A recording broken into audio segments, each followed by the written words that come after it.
안녕하세요. 오늘은 KWMA에서 코로나19 이후의 선교에 대해서 오늘 귀한 자리를 마련했습니다. 저는 KWMA 미래한국선교개발센터장으로 섬기는 정용구 선교사입니다. 오늘 귀한 분들 두 분을 모셨는데요. 먼저 조용중 사무총장님 인사 한번 해주시겠습니까? 안녕하십니까. KWMA 조용중 사무총장입니다. 이런 위기 사태에 모여서 우리 선교가 어떻게 관련이 되고 어떤 대책을 마련해야 될 것인가 하는 일들을 위해 전문가이신 목사님도 모시고 좋은 시간을 갖게 돼서 감사합니다. 네, 감사합니다. 우리 한충희 목사님 한번 소개해 주시겠습니다. 저는 지금 온누리교회 두란노 해외 선교회 본부장을 맡고 있는 한충희 목사입니다. 저는 작년 말까지 35년간 외교관으로서 공직을 하다가 작년 하반기에 이 자리에 오퍼를 받고 목사 안수를 받고 올해 초부터 이제 이 두란노 해외 선교회를 맡게 되었습니다. 해외에서 여러 가지 외교관으로서 일을 많이 하다가 선교라고 하는 하나님의 부르심을 받았는데 저의 경험들이 어쩌면 또 좀 좋은 하나의 토양이 돼서 이 일을 하는데 많은 도움이 되지 않을까라는 그런 기대를 하고 있습니다. 목사님이 쉬우세요? 외교관이 쉬우세요? 어렵죠. 둘 다 어렵죠. 사실 오늘 좀 주제도 어려운 주제인데 국제 관계가 이제 많이 변화하는 것 같아요. 코로나 이후에 강대국이었던 나라들이 맥을 못 추면서 대응을 못하는 것도 봤고 네트워크라고 했던 내용을 갖고 있었던 나라들이 다 장벽을 쌓기 시작을 했고 우리가 선진국이라고 얘기했던 나라들도 많이 어려움을 갖고 있는 얘기를 우리 외교 전문가로서 사역자로서 목회자로서 이런 부분에 대해서 어떻게 생각을 하고 계신지 한번 한충희 목사님 한번 말씀해 주시겠습니까? 네, 제가 뭐 유엔에 있을 때도 많은 이런 재난, 질병, 뭐 에볼라도 있었고 지진도 있었고 위기 또 시리아 내전 있었지만 이번만큼 그 규모나 이런 깊이 이런 것들이 넓고 큰 거는 찾기 어려울 것 같은 생각이 듭니다. 거의 세계 모든 나라가 다 관련이 되고요. 굉장히 지속적이고 그리고 인명살상이 짧은 시간 내에 일어나는 이런 것들이 근데 이게 저는 국제 정세에 상당히 중요한 변화가 있지 않을까라는 생각이 듭니다. 앞으로 단순히 질병을 어떻게 치유할 거냐는 이제 그런 1차적인 걸 넘어서서 그럼 이게 책임이 어디에 있느냐 그다음에 그러면 국제적으로 이거를 오픈해서 협력적인 방향으로 끌고 갈 것이냐 우리는 막아야 되겠다라고 하는 이것들을 그냥 그대로 용인할 것이냐 다양한 논의들이 있게 되기 때문에 거기에서 국제정치가 갖고 있는 기본적인 속성 그러니까 자국 이익 중심으로 이걸 하게 되는 경향성이 있기 때문에 상당히 쉽지 않은 그런 앞날이 예상이 된다 그렇게 생각이 듭니다. 우리 사무총장님은 선교계의 리더로서 어떻게 생각하시는지 좀. 저는 이제 어느 날 갑자기 네. 한국이 전 세계에 두 번째 좋은 패스포트를 갖고 있다. 네. 자랑스러운 대한민국이었잖아요. 네네. 그러다가 갑자기 네. 140개국에서 네. 오지 말라. 네. 전 세계가 대한민국 패스포트를 막아버리는 그런 시간이 되면서 어느 날 갑자기 모든 게 다 닫히. 과연 앞으로 어떤 식으로 흘러갈 것인지. 또 여기에서 우리 선교사들은 이제 마음 놓고 선교사로서 갈 수 없는 오픈된다고 하더라도 활발하게 일할 수 없이 어떻게 이제 선교를 해야 할 것인지 고민이 많아졌습니다. 실제로 9.11 사태 이후에 모든 공항들이 테러나 이런 걸 감시를 많이 했잖아요. 근데 지금 이제 바이러스 동선 때문에 어플을 저희가 이제 자가격리 어플을 심었는데 거꾸로 우리가 해외로 나가면 우리한테 외국에서 그런 거 놓고 어디 가는 거 다 보고 하고 뭐 그런 시스템이 생길 것 같은데요. 이런 국제적으로 이런 흐름들이나 대비나 이런 거는 어떻게 좀 전망을 하고 계십니까? 각국이 현장 선교사님들 말씀을 들어보면은 특히 이제 후진국이나 저개발국들은 자기들이 이걸 핸들할 수 있는 뭐 의료나 기본적인 제도나 기술이 없기 때문에 무조건 다 막는 것이죠. 무조건 막는 걸로. 공항 막고 이동 금지하고 통금하고 이런 것들이 그냥 일반적이더라고요. 근데 이제 선진국권들도 대표적으로 우리가 유럽이나 미국이 굉장히 실망스럽게 대처를 했잖아요. 원래 거기가 오래된 의술 그다음에 제도 이런 것들은 잘 갖춰 있는데 팬데믹이라고 하는 것이 주는 특징은 이게 이 바이러스가 신속하게 움직이니까 거기에 대응을 맞춰서 신속하게 해줘야 되는데 서구의 특징은 제도는 좋은데 그것이 운영되는 스피드가 굉장히 느려요. 시청을 하면은 오래 걸리고 그다음에 돈도 많이 들고 그러니까 그 제도를 충분히 활용할 수 있는 여건이 안 되는 것이죠. 그리고 이제 마스크 같은 것도 굉장히 쓰지 않는 문화. 이게 뭐 병자인 것처럼 보이고. 그러다 보니까 이거를 급속하게 늘어나는 바이러스의 그런 추적을 핸들하기가 상당히 어려운 것이죠. 이 문제는 이게 뭐 잡혔다는 얘기도 못 듣고 있기 때문에 앞으로 뭐 2차 확산 이런 것들이 예상되기 때문에 아직까지 굉장히 전전긍긍하고 있는 나라가 많습니다. 네. 지금 이제 뭐 강대국으로 뭐 미국도 있고 중국 얘기도 하고 뭐 G7 얘기도 하고 우리나라도 뭐 들어가냐 마냐 뭐 이런 얘기도 있는데 그 앞으로의 국제 정세의 리더십들은 어떤 국가가 될지 이런 부분에 대해서 좀 뭐 아무래도 이제 미중 간의 그런 각축이 가장 이제 눈에 띄는 부분이잖아요. 미국은 초기에 우한 사태로 촉발됐기 때문에 중국의 책임이 크다는 식으로 네네 그렇죠. 얘기를 하고, 중국은 독특한 그런 정치, 경제, 문화적인 체제 때문에 자기가 책임을 잘 얘기를 안 하죠. 맞아요, 그렇죠. 실제 책임이 있더라도. 그래서 미국이 그런 것들을 조작했다, 뭐 어떤 걸 했다라고 하면서 굉장히 이제 반발을 하고 있는데, 예를 들어서 국제 관계에서 누가 리드를 하느냐라는 것은 밸류, 이 가치를 누가 정확하게 끌고 나가는 거 하는 게 네, 중요하고요. 두 번째는 투명성을 제고를 해야 됩니다. 네. 자기가 실수를 했으면 실수했다, 또 잘못했으면 잘못을 했다. 네네. 그리고 이것이 거짓이면 거짓이다라는 것을 정확하게 얘기를 해줘야지 그 다음에 신뢰가 회복이 되는데, 네네. 우리 왜 제품도 뭐 잘못되면 리콜을 하잖아요. 네네네. 근데 이런 것들은 리콜이 어렵지만 어쨌든 그 자기 잘못을 인정을 해야 되는데, 중국이 저희가 보기에는 꽤 많은 책임을 갖고 있는 것처럼 보이지만 인정을 안 하잖아요. 네네네. 근데 이게 이렇게 우격다짐으로 해서는 안 되는 것이죠. 왜냐하면 중국 앞에서 당신이 잘못했습니다라고 얘기를 못 하지만 네네. 중국의 물건을 사지 않는다거나 네네. 다양한 방법으로 중국에 반기를 들 수 있는 네. 방법이 많거든요. 그러니까 네네. 이 오래되면은 중국한테는 굉장히 이게 데미지가 네네네. 갈 수 있는 거죠. 조심스럽지만 미국이 여러 가지 잘못도 하고 단점도 있지만 장기적으로 볼 때는 누가 정도를 걷느냐, 이게 밝힐 건 밝히고 네네. 치유할 건 치유하고 잘못된 것은 고치고 그렇게 나가는 것이 필요하고, 중국이 그런 부분을 계속 감추고 뭐 우격다짐으로 해서는 장기적으로 볼 때는 그게 중국이 쉽지 않지 않겠는가 그런 네네. 생각이 듭니다. 네.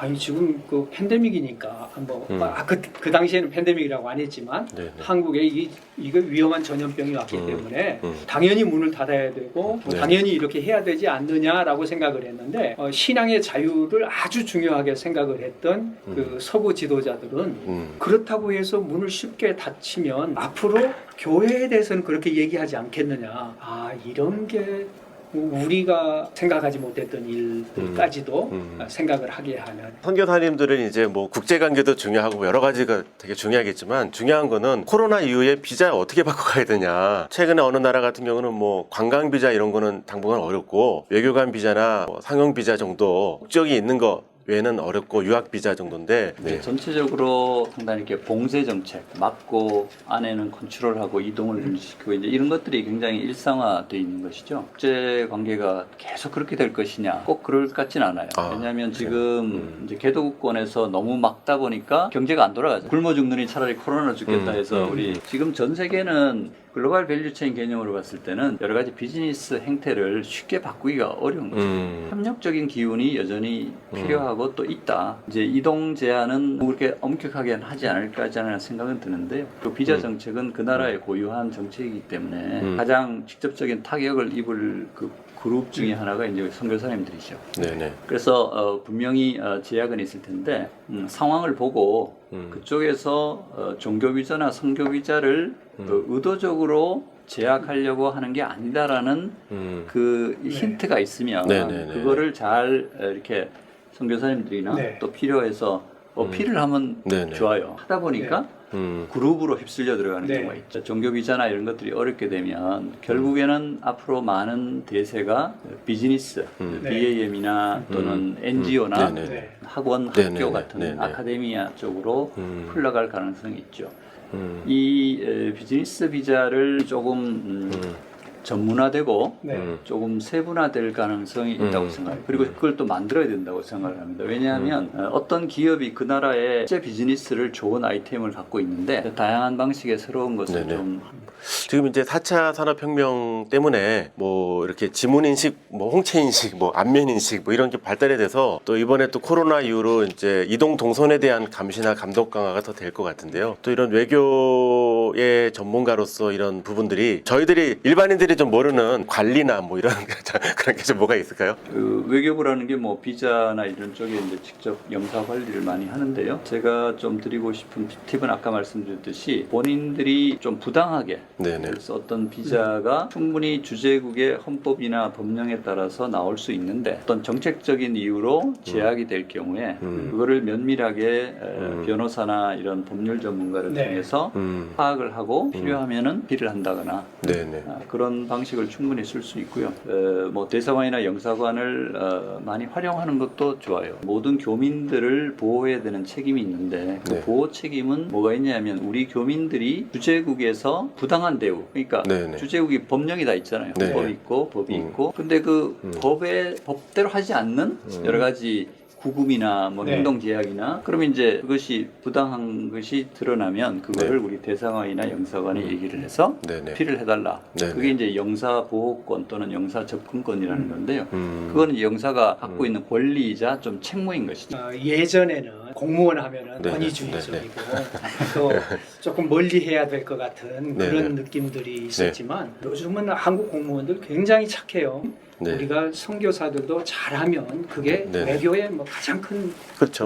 좋은 그 자원이 되는 거고 국가에서도 다른 사람보다는 그래도 선교사가 더 조금 더 그렇죠. 좋은 사람들이잖아요. 네네네네. 그러니까 네네. 선교사들과 좋은 관계를 가지면 네. 국가의 외교와 여러 가지로 봐서도 좋기 때문에 저도 많이 그런 경험이 있지만 그 문제를 가지고 딱 가면은 그 주재국 정부가 대할 때 제가 이제 굉장히 엄숙한 네. 어떤 책임감을 느끼죠. 왜냐하면 네. 제가 이제 마지막 그 프론트 라인인 거예요. 그렇죠. 제가 예. 얘기를 이상하게 결론이 안 나면 이상하게 되는 거고.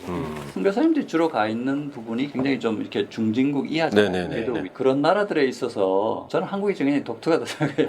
우리 한국 외교관이 가서 어떤 문제를 레이즈하고 얘기를 하면 그 주재국 정부가 그걸 가볍게 다룰 수가 없어요. 그렇죠? 그리고 한국의 위상이 지금은 굉장히 높아졌어요. 진지하게 외교관이 이분이 조금 부당하게 뭐가 구금이 됐고 그다음에 비자 문제도 보니까 네. 굉장히 급하게 뭐가 네. 제대로 법에 의거하지 않게 됐다. 이렇게 어필을 하면 그 주재국 정부가 그거를 가볍게 다룰 수가 없는 것이죠. 네. 그래서 분명히 얘기하면 효과가 있습니다. 이제 문제가 있어 보이더라도 한국과의 관계를 중시하기 때문에 그냥 훈방을 하거나 그런 경우가 있어요. 중국만 좀 안 들어주는 것 같아요. 일반 보통 선교사님들이 대사관 문을 두드리거나 한국의 외교부나 재외동포재단 영사과에서 일을 해주고 있는데도 잘 모르거든요. 그래서 어떤 라인으로 좀 선교사님들이 좀 문을 두드려야 되는지 KWMA는 좀 대정보 관련 일을 하고 있잖아요. 여길 또 선교사님들에서 어떤 일을 하는지 어디 가거나 약간의 이런 조직 그리고 대표성 이런 것들이 좀 필요해요. 비자 문제나 다양한 문제를 얘기하고 싶을 때는 그냥 느슨하게라도 그런 한인 선교사 협회 좀 이렇게 만들 필요가 있어요. 그래서 거기에 프레지던트, 네, 대표나 회장, 부회장 이렇게 해서 대사관에 전화할 때도 우리가 무슨 조직입니다. 거기에 네. 회장, 부회장이 리더십이 방문을 할 테니까 또 네. 상황에 따라서는 대사 또는 뭐 공사 참사관을 좀 면담해 주십시오. 그러면 받아들이는 쪽도 그런 조직화가 조금 현실적으로 저는 도움이 네. 되는 것 같고요. 보통 이제 뭐 우리 외교부들도 선교사님들의 활동이 상당히 인원도 많고 네. 중요한 부분을 차지하니까 정기적으로 네네. 그런 미팅을 제의하면은 이제 많이 받아주죠. 네네. 조직을 만들고 방문을 하면서 이 미팅을 정례화를 좀 해주십시오. 네. 그렇게 하면 이제 대화의 채널이 생기니까 여러 가지 그런 문제들을 선교사님들이 제가 가보면 굉장히 그 어떻게 보면 정부의 일을 대신해 주는 경우가 상당히 많아요. 많죠. 네. 우리 대사관이 없는 열악한 아프리카나 네. 중남미, 중동 지역에 계시는 선교사님들은 본인이 그런 좀 소명의식이 네, 있더라고요. 네. 네. 국가 제가 라이베리아에 한 방문했는데 거기 대사관이 없거든요. 거기 네. 계신 선교사님이 영사협력원 계속 뭐 네. 거의 뭐 한인회장 비슷하게 또 하고 그다음에 집차에다가 뒤에다 태극기를 이렇게 밖에서 보이게 해놓고 무슨 급한 일이 있으면 이분이 네. 대사관 역할을 하는 거예요. 가서 누굴 때 너무 감사하더라고요 제가. 그리고 아프리카의 côte-d'Ivoire의 어떤 선교사님은 학교사에 가르치는데 초등학교를 세웠는데 그 운동장에 거기 한쪽은 côte-d'Ivoire기 한쪽은 태극기예요. 네. 이렇게 이제 정체성을 확실히 보여주더라고요. 그래서 너무나 좀 감사하기도 하고 그래서 KWM에서는 외교부하고 가깝게 일을 하기 위해서 네. 외교부하고 직통으로 네, 네. 연락드리면서 도움을 네. 받습니다. 네, 네, 네. 또 외교부 그 담당자들께서 네, 네. 아주 친절하게 잘해주세요. 한국의 자원은 이 한국의 디아스포라 남북 네. 간에 해서 10%가 190개국이라고까지 얘기하는데 네, 네. 이 디아스포라의 자원의 중요성을 깨달을 때에 네. 한국이 정말 국제 리더가 될 수 있다. 거기에서 만들어진 디아스포라 자원을 잘 인정해주고 그 자원들이 잘 개발될 수 있도록 돕는 것이 그게 이제 우리 모두에게 좋은 거다. 그 중에서도 미셔너리들, 왜냐하면 가장 장기적으로 삶을 투자를 네, 네, 네. 하고 네, 네. 거기에서 자란 MK들, 이 자원이야말로 너무 중요하기 때문에 이 자원의 중요성을 좀 인정해 주십시오. 그리고 우리가 중요하니까 우리 인정해달라고 네, 네, 하는 네. 게 좀 그거보다도 이런 자원의 중요성을 같이 인정하고 또 이 자원들은 우리 조국에 대해서 항상 감사하게 생각하고 저희가 이제 이 팬데믹은 뭐 선교지에 있는 선교사님들뿐만 아니라 한국의 본교회가 큰 영향을 받게 됐기 때문에 본교회에서도 위기 상황에 어떻게 해야 할지를 모르는 그런 상황입니다. 그럼에도 불구하고 선교사님들에게 보내는 선교비를 우선적으로 보내야 된다고 생각하고 선교사님들의 긴급 지원을 위해서 여러 교회들이 긴급 지원금을 지급을 하고 있습니다.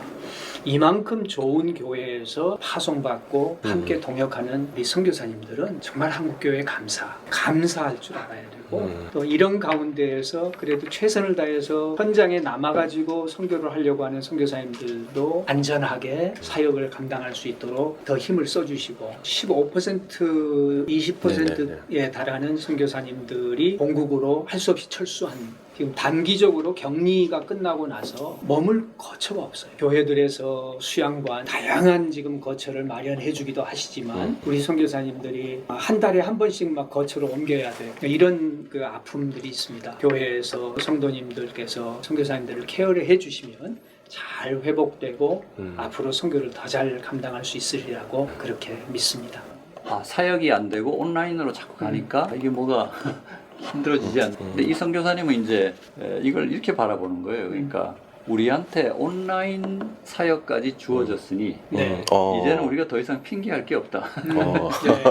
한국에 있는 우리 모두가 1000만 성도가 다 선교사 일을 할 수 있는 이제 온라인인데 오히려 글로벌 어퍼튜니티는 네. 더 많아졌다. 이렇게 우리가 받아들이고 선교사님들은 이제 그동안 쌓은 전문 지식, 노하우를 그런 모든 성도님들과 같이 나누면서 이 팬데믹이 복음의 팬데믹으로 변화할 수 있는 기대를 하면서 일을 했으면 좋겠습니다. 역사의 주관자가 하나님이시고 우리를 부르시고 보내신 분이 우리 주님이시니까 그분께서 허락하신 이 팬데믹 결국은 하나님의 뜻을 이루어가는 과정이다. 여기에 우리가 주님의 음성을 듣고 주님이 어느 방향으로 우리를 이끌어 가시는지를 순종하고 따라가면 우리 모든 선교의 동역자들이 되리라고 믿습니다. 현실은 어렵더라도 정말 우리가 여기 함께 참여하는 것을 또 이 과정을 우리가 지나왔다고 이렇게 지나왔다고 우리의 후손들에게 얘기해 줄 수 있는 우리 선교의 동역자들 되었으면 좋겠습니다. 이런 코로나를 거치면서 K-방역 이것도 사실은 우리가 뭐 엄청나죠. 의도한 건 아니잖아요. 근데 이게 하다 보니까 자꾸 이게 드러나게 K-미션, 이제 K-선교 같은 개념도 생각할 수 있다는 생각이 들어요. 이 서구 선교 역사, 선교 신학들이 대부분 지금 우리의 선교의 어떤 방향성을 문제는 그 이론과 전략들이 필드에서 검증이 될 수 있는 방법이 없다는 거예요. 근데 그 검증은 실제 필드는 한국 선교사들이 하고 있는. 그러니까 이제는 우리가 거꾸로 필드에서 해보니까 그 이론들이 뭐가 잘못됐더랄지 그걸 우리 한국 선교사들 또는 한국의 선교계에서 감당을 해야 될 때가 되지 않았는가. 우리가 어떤 뭐 이론을 튼다는 차원보다도 지금 하나님이 포커스하는 선교는 난민 선교일 수도 있고 현장에서 해보니까 바로 이렇더라라는 것을 한국 선교계에서 교계에서 제시를 할 수 있고 K 선교도 한번 네. 네네. 오늘 너무 귀한 얘기들을 두 분이 나눠주셨고요. 저희 이제 KWMA는 그 포스트 코로나 19 이후 선교를 위해서 포럼, 또 미니 특강, 또 선교 토크쇼, 다큐 이렇게 특별 기획 프로그램 5가지를 이제 준비를 해서 선교사님들이 물어보고 싶은 거, 알고 싶은 거 이 일들을 준비를 많이 하고 있습니다. 그래서 지금 이제 첫 번째 트랙으로 이제 국제 관계에 관한 얘기들을 했고, 또 이제 두 번째 트랙에서는 이제 디지털, 그래서 이제 어떻게 뭐 화상 회의, 뭐 선교를 위한 유튜브 활용법 방송 시스템, 뭐 세 번째 트랙에서는 선교사 자녀들, 네 번째 트랙에서는 경제, 뭐 다양한 주제를 저희가 한 5, 6개월 정도 아주 긴 장정을 갖고 있습니다. 그래서 중요한 것은 방송을 이렇게 만드는 것도 중요하지만 이걸 선교사님들이 좀 보시고 또 여기에 의견들을 주시고 합쳐져서 올 가을쯤에는 인터넷 선교대회를 좀 기획을 하고 있습니다. 좀 선교사님들의 얘기가 좀 한국 교회나 또 세계 교회에 많이 알려질 수 있도록 일을 하는 스타트를 하는 오늘 포럼 방송이었는데 오늘 귀한 발걸음 해주셔서 너무 감사드리고요. 이상으로 오늘 방송을 마치겠는데요. 우리 이 모든 것들을 통해서 하나님의 귀한 사역들, 또 중요한 것은 하나님이 일을 잘 감당하시도록 우리 선교사님들이 힘내시고 또 후원하는 후원교회가 또 변치 않고 함께해 주시기를 바랍니다. 감사합니다. 인사드리겠습니다. 예, 수고하셨습니다. 예, 수고하셨습니다.